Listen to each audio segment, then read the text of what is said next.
그럼 바로 1교시로 들어가 보도록 하겠습니다. 1교시는 재건축 사업에서 필요 자금과 PF 대출을 주제로 하나은행 부동산 금융본부의 한효남 과장님께서 발표하겠습니다. 과장님 보시도록 하겠습니다. 안녕하십니까. 하나은행의 한효남 과장이라고 합니다. 네, 과장님께서는 현대건설과 코리아 신탁 등에서 근무하시며 정비 사업을 담당하셨고요.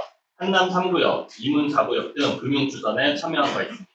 그럼 1교시 강의를 시작해 보겠습니다. 네, 재건축 사업에서 필요한 자금과 대출 강의를 맡게 된 한효남입니다. 먼저 목차는 이와 같습니다. 첫 번째로 재건축 사업에서의 단계별 소요 자금, 두 번째로 단계별 필요 자금 조달 원천, 세 번째로 PF 대출의 원리와 방법, 마지막으로 금융비 절감을 위한 방안에 대해서 알아보도록 하겠습니다. 먼저 제가 담당하고 있는 현장의 사례를 통해 정비사업비 항목에 대해 간단히 설명드리도록 하겠습니다.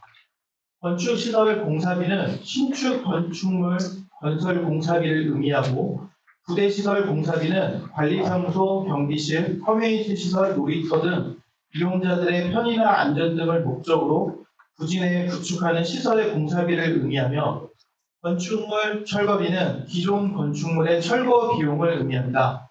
보통 건축시설 공사비에 부대시설 공사비와 건축물 철거비가 포함되는 것이 일반적입니다. 지적 측량비는 기존 건축물과 신축 건축물을 지적 측량하는 비용이고 설계비는 신축 건축물의 설계 비용, 감리비는 신축 건축물의 건축, 전기 등 여러 감리 비용과 기존 건축물의 성면 철거 감리 비용 등을 의미한다. 네. 정비사업 전문관리 행정용역이라고 하는 것은 정비사업 전문관리업체, 흔히 말하는 정비업체의 용역비용을 말하고 감정평가 수수료, 아시다시피 기존 조합원분들이 가지고 계신 자산, 그리고 신축 건축물의 종호자산, 그리고 국공유지나 평동청산자들의 자산들을 평가하는 감정평가법인의 수수료를 의미합니다. 정비계획 변경 용역비는 정비계획을 수립하거나 변경하는 도시계획 업체의 용역비를 의미하고요. 세무회계 용역비는 세무법인, 회계법인의 용역비, 각종 소송 비용은 사업 진행 중에 발생하는 명도소송이라든지 소송에 대한 각종 비용을 의미를 합니다. 교통영향평가, 경관심의, 지질조사, 풍력실험 및 풍압실험, 환경 관련 용역비, 공원 설계 및 심의, 환경영향평가, 소규모 지하 영향평가 같은 것들은 사업 시행 인가를 받기 위한 용역비용으로 생각하시면 될 것 같습니다. 범죄 예방 시설 공사 및 순찰, 이주관리, 그리고 다음 페이지에 있는 전기, 통신, 수도, 폐단, 폐쇄 공사는 이주 후에 들어가는 비용으로 생각하시면 되고요. 앞쪽에 있었던 쓰레기 자동 처리 시설과 정비 기반 시설 공사비는 2주 철거 완료 후 공사 진행 시 들어갈 비용입니다. 건축물 해체 신고 감리는 기존 건축물 철거 신고 시 건축물 해체 계획서 작성 비용과 철거 감리 비용을 의미하며 타당성 검증 비용은 관리처분 계획 인가를 신청하셨을 때 한국부동산원에 지급하는 검토 비용이고요. 공사비 검증 비용은 공사비가 증액했을 때 한국부동산원이 그걸 검증하는 데에 들어가는 비용을 말을 합니다. 그리고 오염토 정화 관련 비용은 나중에 이제 신축 건축물을 공사를 하시려고 하실 때 기존 건축물을 철거하고 터파기를 할 때 만약에 오염토가 나온다라고 하면 정화했을 때 사용하는 비용이고요. 지중화 작업비는 전선 같은 것들을 땅속으로, 전봇대 같은 거 다 없애고 땅속으로 넣는 비용을 의미합니다. 지역난방 부담금은 지역난방을 이용할 수 있는 지역에서 지역난방 부담금을 내므로써 지역난방을 이용할 수 있는 거고요. 그리고 요새 가장 조금 얘기가 많이 나오고 있는 건축물 과정평가 및 검증 계획은 흔히 건설사업 관리업체, CM업체를 의미하며 인허가의 전문성이 부족한 조합을 대신해 설계 엔지니어링 업체가 공사 전반에 대한 관리를 맡는 것입니다. 감리업체는 도면대로 건물을 제대로 짓는지에 대한 검토를 진행하는 것이고, CM업체는 공사에 대한 관리 감독은 물론 추후 공사비 증액 부분과 같은 부분에 대해서도 조합을 대신해 시공사와 협의를 해준다고 생각하시면 될 것 같습니다. 이 CM업체가 생긴 거는 요새 이제 공사비 증액 이슈가 워낙 많다 보니까 대부분의 조합에서 이제 용역을 진행하고 있는 상황입니다. 성면 조사 용역비는 철거 전의 기존 건축물의 성면을 조사하는 것이고, 이 각종 부담금, 강역교통시설 부담금, 학교용지 부담금, 하수도 원인자 부담금, 임의공사 부담금 등은 신축 건축물을 지음으로써 법적으로 부담해야 하는 부담금들입니다. 조합 운영비는 매월 조합을 운영하는 데 있어서 지출하는 비용, 총회비용은 매년 진행하는 정기 총회비용과 사업 시행 계획인가 총회, 관리처분 계획인가 총회처럼 비정기적 총회를 진행하는 데 드는 비용입니다. 네, 건물 매실, 소유권 이전 및 신탁 공과금과 신탁 등기 비용은 기존 건축물의 매실과 현금청산자 국공유지 매입에 대한 법무사 비용과 공과금 등을 의미하며, 말소, 조합원 및 일반 분양, 기반시설 보존 등기 공과금 및 등기 비용은 추후 건축물 준공이 되면 신축 건축물 보존 등기 진행 시 들어가는 법무사 비용과 공과금 등을 의미합니다. 이전 고시 비용은 추후 대지 및 건축물의 소유권을 조합원 및 일반 분양자들에게 이전하려고 할 때 드는 비용이며, 법인세는 사업 완료 시 법인인 조합이 발생한 이익에 대해 내는 세금입니다.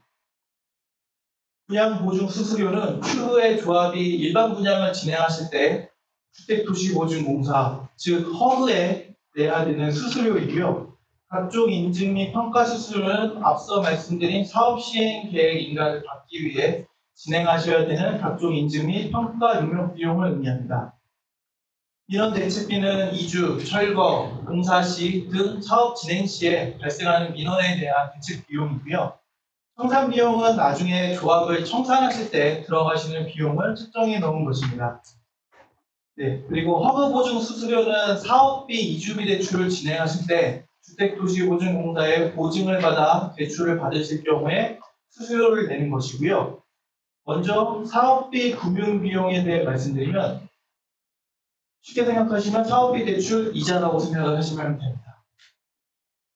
그리고 이제 가장 헷갈려 하시는 부분이 뭐냐면, 기본 이주비 금융비용, 그리고 기본 이주비 금융비용 이자라고 되어 있습니다.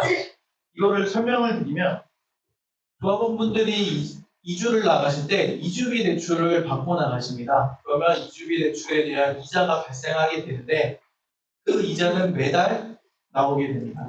근데 이제 조합원분들은 매달 이자를 내시지 않으시고요. 입주 시에 발생한 이자를 한꺼번에 내시게 됩니다. 그러면 이주비 대출 이자를 먼저 조합 사업비로 먼저 이자를 내게 됩니다. 그래서 쉽게 설명드리면, 기본 이주비 금융 비용은 조합원분들이 내셔야 하는 이주비 대출의 이자라고 생각을 하시면 되고요. 금융비용 이자는 그 이자를 내기 위해서, 이주비 대출 이자를 내기 위해서 사업비 대출로 먼저 내는 거라고 생각하시면 됩니다. 즉 이자의 이자가 되는 겁니다.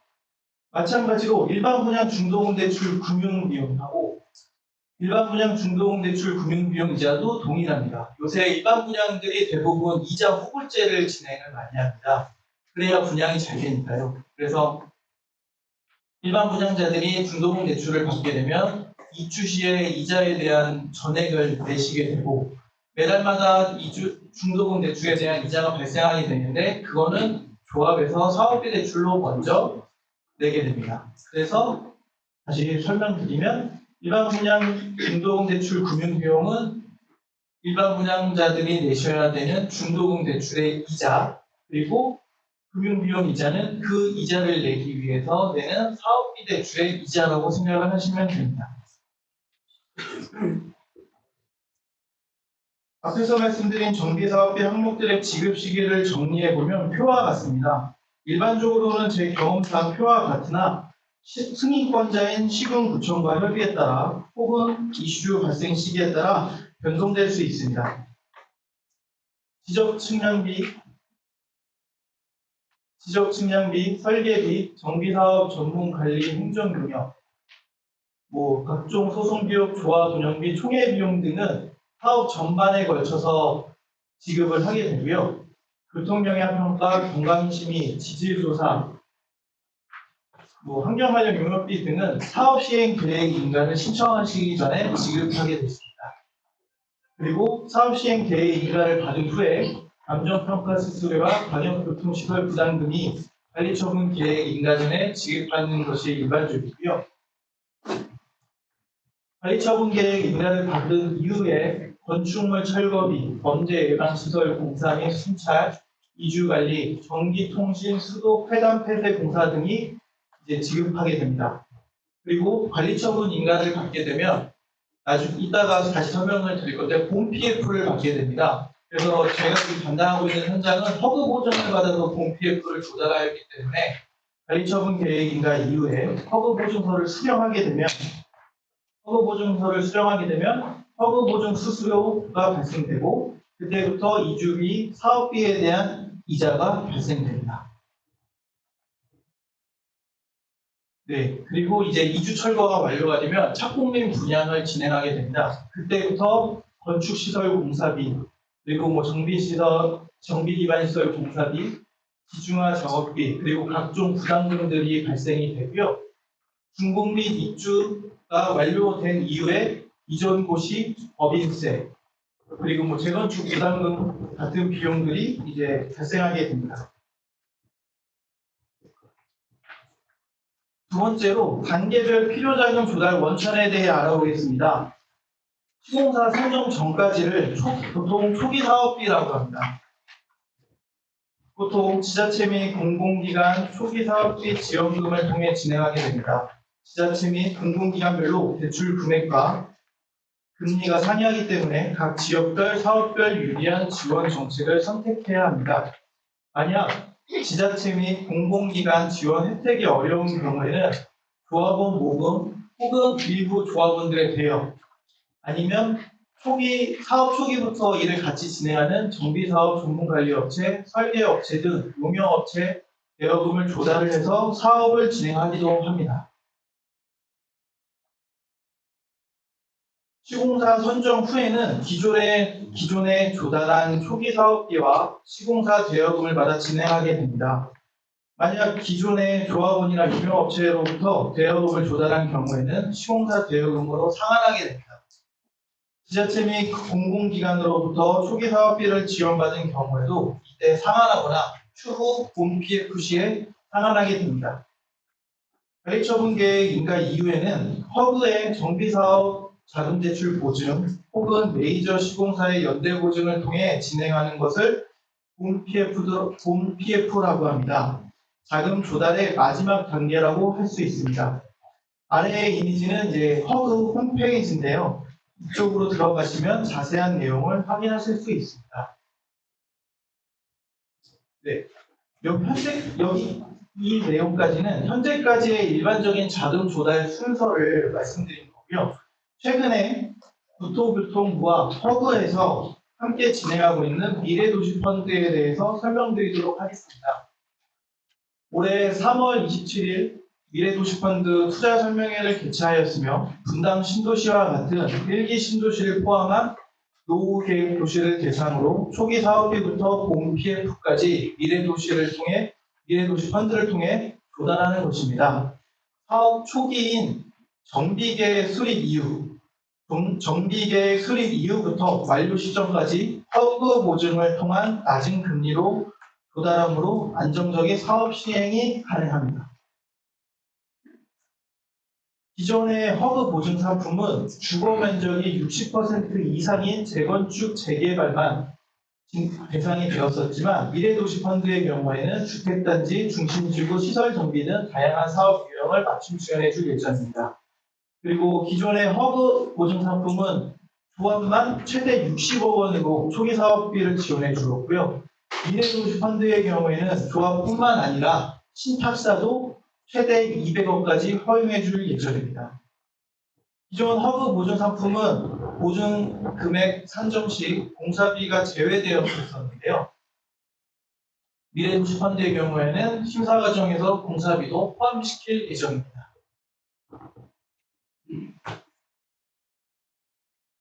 미래도시펀드는 모 펀드와 자펀드로 구조를 바탕으로 사업 시행자에게 대출을 시행하는 대출형 펀드로 조성되며 펀드의 안정적인 운영을 위해 허브가 모든 대출에 대해 보증합니다. 미래도시펀드는 연기금, 공제외, 금융기관이 투자하는 모펀드와 사업비를 직접 대출하는 사업구역별 자펀드로 구성하여 자금의 효율적 운영을 도모하며 모펀드를 통해 초기 사업비를 대출해주고 자펀드를 통해 공PF를 진행할 예정입니다. 올해 8월에 모펀드 운용사를 선정하고 11월에 모펀드 투자자를 모집하고 12월에 1호 모펀드를 조성하여서 26년도에 초기 사업비 대출을 실행할 예정입니다. 이에 분당을 포함한 1, 2신도시들은 미래도시펀드를 이용할 수 있을 것으로 예상됩니다. 지금까지 말씀드린 내용을 정리하면 현재 기준으로 먼저 시공사 선정 전까지는 조합원 모금 혹은 일부 조합원들의 대여, 그리고 용역업체들의 대여금 조달, 그리고 지자체 공공기관들의 초기 지원금 지원을 통해서 시공사 선정 전까지는 이 비용으로 진행을 하고요. 시공사 선정 후에는 기존에 조달한 초기 사업비에 더해 시공사 대여금을 통해서 사업을 진행하게 됩니다. 그 후 관리처분 계획 인가를 받은 후에는 아까 말씀드린 것처럼 주택도시보증공사의 정비사업 자금 대출 보증 혹은 메이저 시공사의 연대 보증을 통해서 공PF를 일으켜서 사업을 마지막까지 진행하게 됩니다. 그리고 26년도부터 대출 실행 예정인 미래도시펀드는 초기 사업비부터 공PF까지, 즉 사업 초기부터 사업 완료 시점까지 허브 보증을 통한 낮은 금리로 조달이 가능할 예정입니다. 네, 세 번째로 PF 대출의 원리와 방법에 대해 말씀드리겠습니다. 차주는 수분양자와 분양계약을 체결해서 분양대금을 받습니다. 차주는 시공사와 공사도급계약을 체결해서 공사대금을 지급을 하고요. 차주는 대주와 PF 대출 약정서를 체결하여 돈을 빌렸다가 원리금을 상환하게 됩니다. 이때 PF 대출 약정서를 체결할 때 주택도시보증공사의 정비사업 자금대출 보증을 받아서 진행을 하게 됩니다.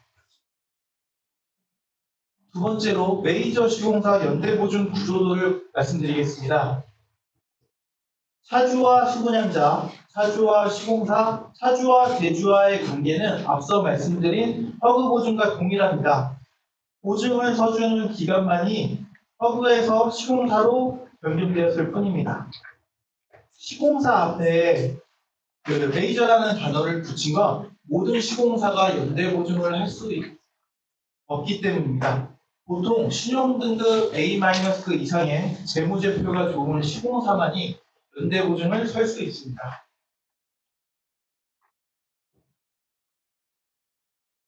두 가지 보증에 대해 비교해 보면 채권 보전이라고 하는 것은 쉽게 그냥 담보라고 생각을 하시면 됩니다. 어떤 담보로 돈을 조달해 왔느냐. 설명드리면 이제 허그 보증에 같은 경우는 공사비를 제외한 사업비, 총 사업비의 50% 한도로 자금을 조달할 수 있고요. 시공사 연대 보증을 통한 경우에는 공사비를 포함한 모든 전체 사업비, 총 사업비의 100%까지도 가능합니다. 금리는 허그 보증서가 상대적으로 낮지만 메이저 시공사의 연대 보증은 시공사의 신용 등급에 따라 달라집니다. 예를 들면 시공사 중에서 가장 신용 등급이 가장 좋은 곳이 AA 플러스의 삼성물산인데요. 삼성물산의 연대 보증을 받으면 허그 보증보다도 낮은 금리로 조달할 수도 있습니다. 그래서 그렇게 되고요. 이제 자금 집행의 유연성이라고 하는 거는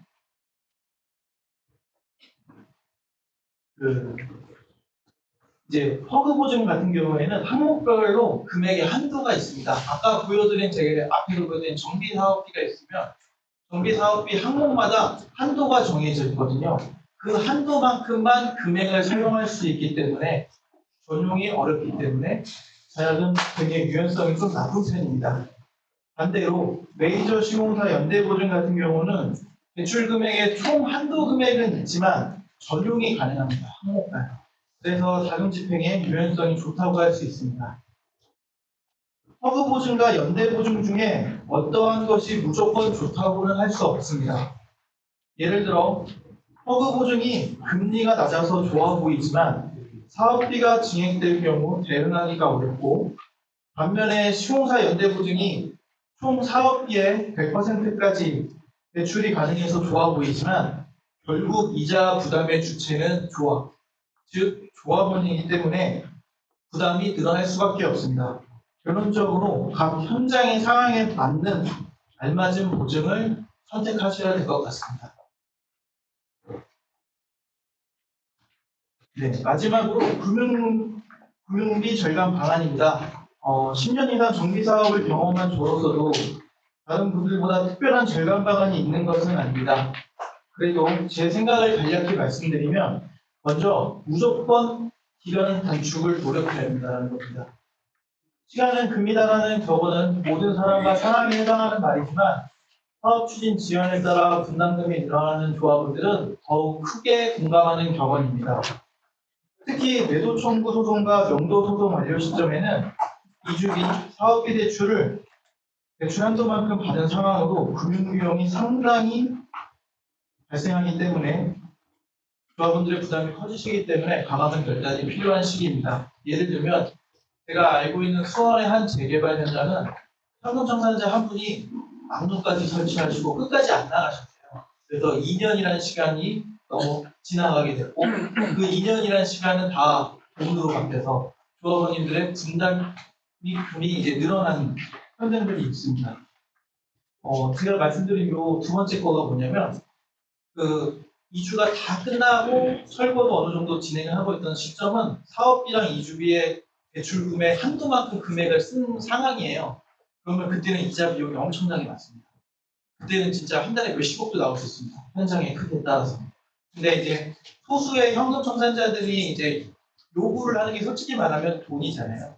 근데 그 돈이 조합원님들 조합에서 분담하는 사업비 대출, 이주비 대출의 이자에 비하면 그렇게 큰 비용이 아니라고 판단이 들기 때문에 그때는 한번 과감하게 결단을 하셔서 내보내는 게 좋지 않을까라는 제 개인적인 생각을 한번 적어봤습니다. 두 번째로 현장에 맞는 유리한 보증 방법을 선택하셔야 합니다. 먼저 미래도시펀드의 노후계획도시에 해당하는 정비사업 현장은 미래도시펀드의 허그 보증을 통하여 사업 초기부터 완료 시점까지 낮은 금리로 자금 조달하는 것이 가장 좋아 보입니다. 만약 노후계획도시에 해당하지 않거나 한도를 벌써 다 소진을 해서 미래도시펀드 혜택을 받을 수 없는 정비사업 현장은 초기 사업비는 지자체, 공공기관의 지원을 통하여 금리를 낮추고 본 PF는 선정된 시공사의 신용 등급 및 재무 상황을 고려하여 시공사 연대 보증 혹은 허브 보증을 선택하여 진행하셔야 될 것으로 보입니다. 네. 먼저 제가 준비한 자료는 이 정도이고요. 먼저 조합원 질문.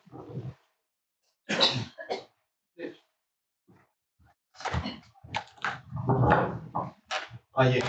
먼저 질문을 주신 것들이 있어서 제가 내용을 정리해 왔는데요. 질문이 어떤 거냐면 사업 자금이 필요하지만 없다 보니 비리가 발생하는 지점이 바로 추진위 설립 이전 단계인 재준위 단계입니다. 재준위라고 하는 거는 추진위원회 전에 재건축 준비위원회를 말하는 거고요. 정비계획서를 쓰고 재준위 운영을 위해서는 자금이 필요한데 그때 정비업체 등으로부터 대여금 빌리며 발목 잡힙니다. 미래도시펀드나 지자체 공공기관 지원이 재준위 단계에서부터 있어야 하는 게 아닐까요? 라는 질문을 받았습니다. 그래서 이제 제가 앞에서 강의 때 말씀드린 초기 사업비 관련하여 다시 정리해서 말씀드리면 미래도시펀드는 정비계획 수립 이후라고 되어 있긴 한데 거기에 가로 열고 시공사 선정 후 가로 닫고 라는 조건이 있습니다. 이는 재준이나 추진위가 아닌 조합의 지원을 해준다는 얘기와 동일한 것으로 생각되었습니다. 왜냐하면 조합 설립 인가 이후에 시공사를 선정할 수 있기 때문에 조합에다가 이제 지원을 해주는 걸로 일단은 보이고요. 아까 말씀드린 세 가지 중 제가 기사 같은 거 한번 보여드린 게 있는데 여기 보시면 서울시 국토부 허브 있잖아요. 허브와 국토교통부는 사업시행 계획 인가를 준비하는 조합에 지원해주는 제도입니다. 여기에서 유일하게 서울시만이 추진위원회에도 15억 원 한도로 지원을 해주고 있습니다. 제가 조사한 바로는 추진위원회 전 단계인 재준위, 재건축준비위원회를 지원해주는 제도는 없습니다. 지금까지의 대부분의 정비 사업들이 조합원들의 모금이나 일부 조합원들의 대여 혹은 조합원들의 자원봉사를 통해서 추진위원회 단계까지 올라온 게 대부분이고요. 제가 생각하기에 재건축 사업의 첫 단계를 진행하시는 분당 신도시인 만큼 많은 분들의 의견이 재준위 지원이 필요하시다는 방향이시라면 지자체 및 공공기관과 지원 관리를 협의하셔야 하지 않을까 생각되어집니다. 네, 그리고 두 번째입니다. 신탁사에 대지급금이 투입되는 단계는 언제이고 금액은 어느 정도인가요? 미래도시펀드가 조성되거나 지자체, 공공기관이 지원을 한다면 그리고 시공사 입찰 보증금이 들어온다면 신탁사에서는 자기 돈을 거의 안 쓰는 거 아닌가요? 그럼 신탁의 이점이 있는 건가요? 라는 질문이 있었는데요. 여기서 말하는 신탁사의 대지급금, 즉 신탁사의 보유자금이 차입되는 단계는 사업 시행자 방식의 경우에는 사업 시행자로 선정 고시된 이후로 사업 시행자 선정 고시된 이후로 투입이 되고요. 사업 대행자 방식의 경우에는 사업 대행자로 선정 고시된 이후 차입 신고를 한 이후에 가능합니다. 한도는 보통 본 PF를 받기 전까지의 사업비를 산정을 해서 차입하게 됩니다. 미래도시 펀드가 조성되거나 지자체 공공기관의 지원을 받고 시공사 입찰 보증금이 들어온다면 신탁사의 차입 금액은 줄어들거나 아예 사용하지 않을 수도 있습니다. 하지만 여러 지원의 한도보다 사업비가 더 필요할 경우가 발생한다면 신탁사의 차입 금액을 사용할 수도 있습니다.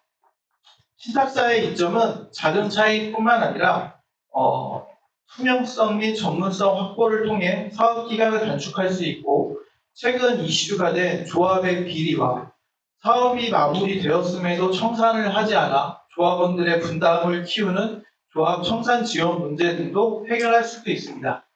단 높은 수수료는 고민해 봐야 할 문제인 걸로 생각되었습니다. 세 번째로 미래도시 펀드의 금리가 기존 허브 보증하는 PF 대출보다 금리가 낮은가요? 낮으면 어떻게 낮을 수 있는 걸까요? 라는 질문인데요.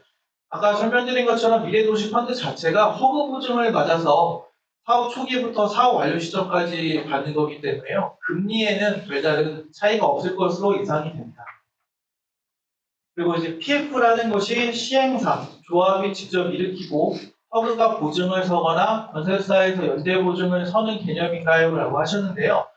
쉽게 말씀드리면 PF는 이제 프로젝트 파이낸싱이라고 해서 저희가 어떤 개발 사업을 하는 데 있어서 뒷단에는 수익이 날 거잖아요. 그 수익 그리고 뭐 리스크라든지 인허가라든지 이런 것들을 다 판단을 해서 금융기관들이 이 정도 수준의 금리로 여기 개발 주체한테 돈을 빌려주면 되겠구나라는 걸 판단하는 건데요. 정비사업 같은 경우에는 아까 말씀드린 허브 보증이나 메이저 시공사의 연대 보증을 통해서 그 금리를 더 낮출 수가 있는 겁니다. 만약에 허그의 보증 상품이었거나 메이저 시공사의 연대 보증이 없이 단순 PF 현장이다라고 하면 최근에는 최소한 6, 7%의 이상의 금리가 나오고요. 허그 보증으로 하게 되면 약 한 3% 내외입니다. 메이저 시공사는 아까 말씀드린 것처럼 시공사의 신용 등급에 따라 금리가 많이 상이하게 됩니다. 네, 먼저 주신 질문에 대한 답변은 이렇게 드리고요. 혹시 추가적인 질문 있으시면 네.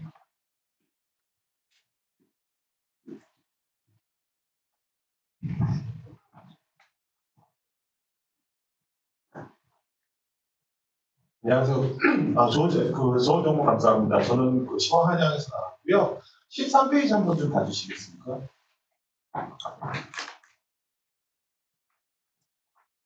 그 전페이지. 예.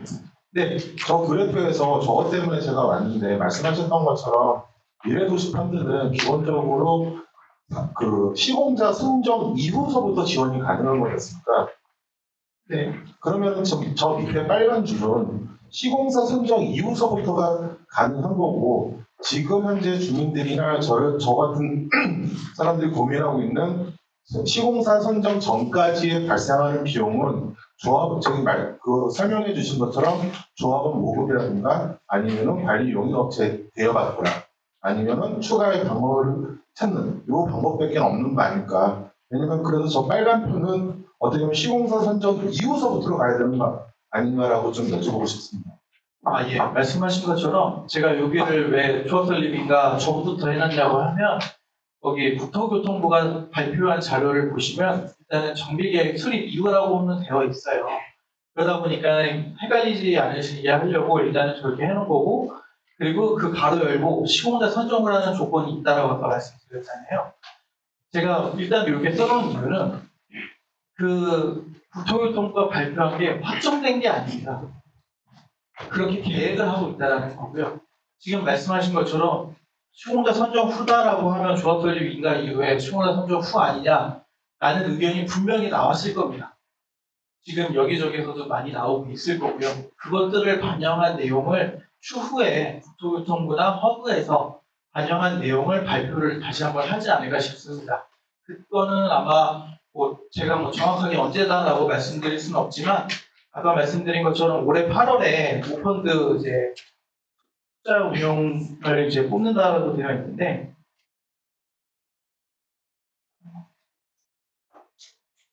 네, 그 모펀드 운용사 선정하기 전까지는 아마 그래도 그런 내용이 조금 정립이 되지 않을까 싶고요. 말씀하신 것처럼 아까 저도 질문에 대해서 말씀드리긴 했지만 재준이 상황에서 아마 지자체 지원을 받은 경우는 제가 한 번도 본 적이 없고 그 추진위원회까지 가는 경우는 보통 말씀드린 것처럼 조합원님들이 좀 고생을 하셔서 하는 경우가 대부분이긴 합니다. 근데 만약에 정비계획서 작성이나 이런 것들이 일반 조합원분들이 작성하기 어려우시다 보니까 그것들을 작성해주는 전문 업체에다가 용역을 맡기신다라고 하시면 그것들은 조금 비용이 발생하기 때문에 조합원분들이 모금을 하시거나 조금 대여를 어떻게 좀 넉넉하신 분께서 조합에다가 대여를 해주시고 추후에 받아가시는 방향으로 하는 게 일반적이긴 합니다. 또 다른 질문 있으실까요?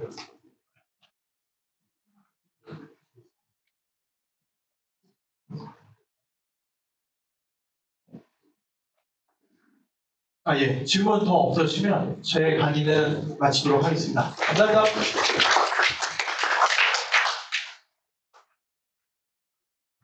네, PF 대출 원리에 대해 잘 설명해 주신 하나은행 부동산 금융본부 한윤남 과장님께 다시 한번 감사 인사드립니다. 네, 1교시를 마치고 바로 2교시로 넘어가 보도록 하겠습니다.